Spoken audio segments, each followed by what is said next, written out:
The type of students that we get here are quite varied, from the very young to quite old, 16 to 65, 70, that type of thing.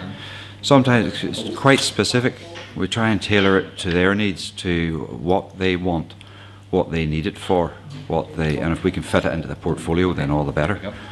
But it really leads on to other engineering jobs. We find it's quite a bit is if you have an interest in motorcycles and you know how to fix one, you can actually go on to other industries. They've moved on to the oil industry and shipping and all sorts of different bits and pieces. If you can understand how electrics work, understand how hydraulics and suspension and these types of things work, they're all in the motorcycle. We can have fun learning how they work and then put it on to other industries. Other employers are